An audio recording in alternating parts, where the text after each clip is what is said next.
নমস্কার। পাঁচমিশালির আজকের পর্বে সকলকে স্বাগত। আজকের বিষয় আরশোলার ক্ষমতা। 6ই জুন দিল্লির যন্তর মন্তরে ককরোচ জনতা পার্টি বা সিজেপি তাদের ধর্ণা প্রদর্শন করে। এক কথায় তাদের শক্তি দেখায়। এদের মূল দাবি কেন্দ্রীয় মন্ত্রী ধর্মেন্দ্র প্রধানের পদত্যাগ। তাদের এদিনের জমায়েতের খবর মেন স্ট্রিম মিডিয়াতে খুব একটা দেখা যায়নি, সেটাই স্বাভাবিক। কিন্তু 16ই মে 2026 যে দলের জন্ম, 6ই জুনের মধ্যে দিল্লির বুকে তারা যে শক্তি প্রদর্শন করলো, তাতে সরকারের চিন্তা করার কারণ আছে বইকি। আর এই কারণেই মনে করা হচ্ছে এখন রাজনীতির কেন্দ্রবিন্দু আগামী কয়েকদিন দিল্লিই থাকবে। এর অন্য একটা কারণ আছে। 8ই জুন ইন্ডিয়া জোটের বৈঠক দিল্লিতে। বিভিন্ন সংবাদ মাধ্যম সূত্রে বলা হচ্ছে বা জানা যাচ্ছে ওই দিনই নাকি আবার তৃণমূলের সংসদীয় দলে ভাঙন ধরবে।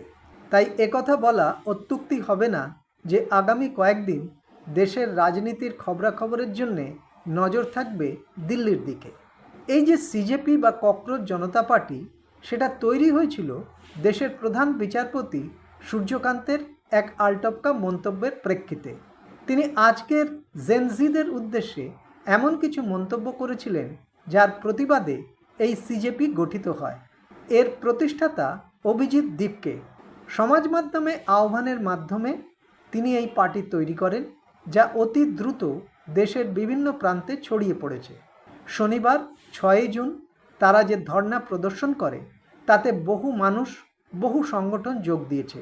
যেমন রাজস্থান থেকে বহু মানুষ এসেছিলেন, যারা সেখানকার পরিবেশ বাঁচানোর আন্দোলন চালিয়ে যাচ্ছেন দীর্ঘদিন।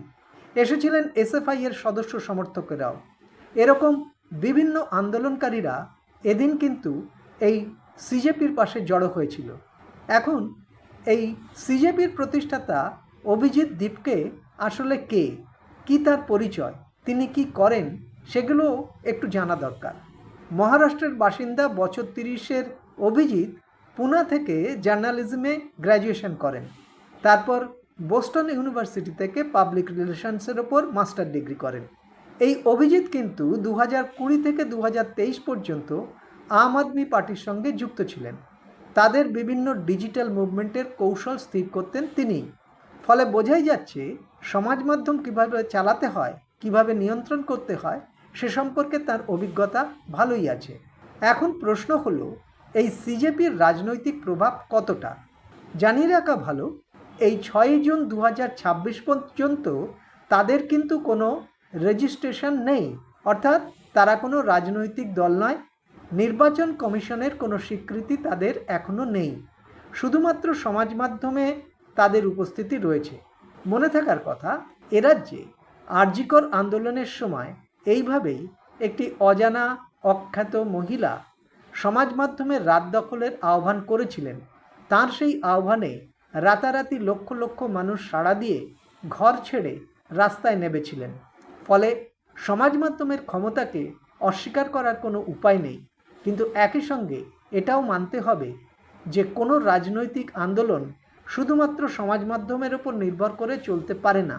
বৃহত্তর রাজনৈতিক দাবি দেওয়া আদায়ের জন্যে রাস্তায় নেমেই আন্দোলন করতে হয়। তার জন্য দরকার রাজনৈতিক পরিচিতি এবং সুনির্দিষ্ট কর্মসূচি। বিভিন্ন ঘটনা থেকে দেখা যাচ্ছে দেশের বিভিন্ন প্রান্তের জেনজি যাদের বলা হয়, তাদের মধ্যে ক্রমশ ক্ষোভ পুঞ্জীভূত হচ্ছে। কিন্তু সেই ক্ষোভকে আন্দোলনের রূপ দেওয়ার মতো কোনো রাজনৈতিক দলের নেতৃত্ব আগ্রহ দেখাচ্ছেন না, তারা সেইভাবে গুরুত্ব দিচ্ছেন না। ফলে এই ধরনের আন্দোলন স্ফুলিঙ্গের মতো দপ করে জ্বলে উঠে নিভে যাচ্ছে। অভিজিৎ দীপকের অতীত পরিচয় যেহেতু আম আদমি পার্টির সঙ্গে যুক্ত, তাই তার রাজনৈতিক উদ্দেশ্য নিয়ে প্রশ্ন ওঠা স্বাভাবিক। কিন্তু যেসব মূল বিষয় নিয়ে অভিজিৎকে সামনে রেখে দেশের তরুণ প্রজন্ম জড়ো হচ্ছেন, সরকারের দুর্নীতির বিরুদ্ধে সোচ্চার হচ্ছেন, তাকে অস্বীকার করা যায় না।